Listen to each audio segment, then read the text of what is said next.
कुछ समय पहले की बात है। एक दुखद घटना ने हमें अंदर तक झकझोर दिया।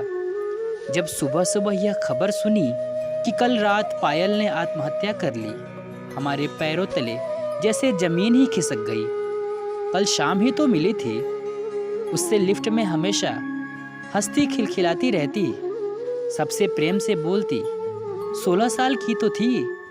फिर ऐसी क्या बात हुई जो अचानक कुछ समझ नहीं आ रहा था।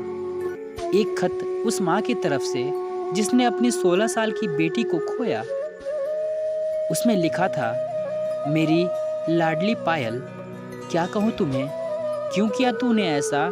ऐसी क्या बात हुई जो तूने इतना बड़ा फैसला ले लिया? तेरे पापा के जाने के बाद तू तो मेरे जीने की इकलौता वजह थी। तुझे देख मैं अपने सारे दुख भूल जाती, पर आज तूने भी मेरा साथ छोड़ दिया। तुम जानती हो आस पड़ोस के लोग कितनी बातें बना रहे हैं। कोई कहता है बॉयफ्रेंड ने धोखा दिया होगा, तो कोई कहता है भूत प्रेत का साया था। कोई मेरे संस्कारों पर उंगली उठा रहा है और कुछ तुम्हारी आज़ादी पर मैं माँ हूँ तेरी, जानती हूँ मेरी बेटी ऐसा कोई काम नहीं करती। तो फिर क्या हुआ? मैं लोगों के मुंह तो नहीं बंद कर सकती, पर क्या एक बार भी तेरे मन में यह ख्याल नहीं आया कि जो कदम तू उठा रही है, लोग तेरे माँ के संस्कारों पर कितनी उंगलियां उठाएंगे? क्या एक बार भी नहीं सोचा तेरी माँ का क्या होगा? एक बार मुझसे बात कर लेती, शायद मैं तेरी समस्याओं का हल ढूंढ पाती, शायद तेरी मुश्किलों का हल ढूंढ पाती। क्या कमी रह गई थी मेरे प्यार में जो तू मुझे अकेला कर चली गई? जब तू छोटी थी, कभी माँ बनकर मुझे डांटती और फिर प्यार बरसाती, कभी कभी मेरी सास बन जाती। कौन मेरे बीमार होने पर अब सिर पर हाथ फेरेगा? एक कप चाय की प्याली से सारी थकान मिटा देती।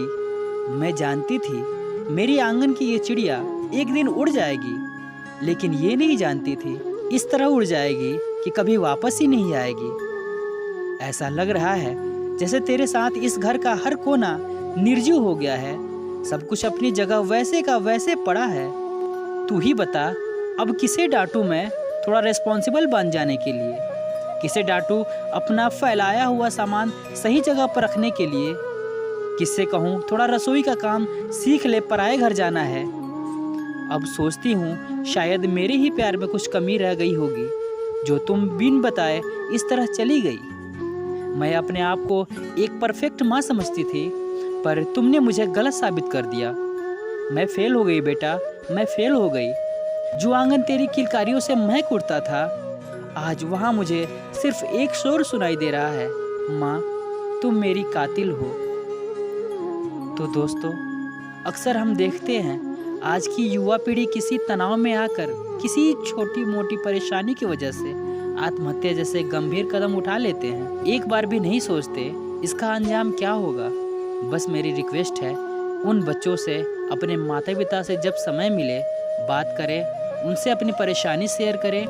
वे माता पिता हैं, डांटेंगे, शायद ज़रूरत पड़ने पर हाथ भी उठा दे, पर तुम्हारा भला बुरा समझते हैं, तुम्हें सही राह जरूर दिखाएंगे। ऐसा कोई कदम ना उठाएं जिससे माँ बाप के संस्कारों पर उंगली उठे। आत्महत्या किसी भी समस्या का समाधान नहीं है। धन्यवाद दोस्तों।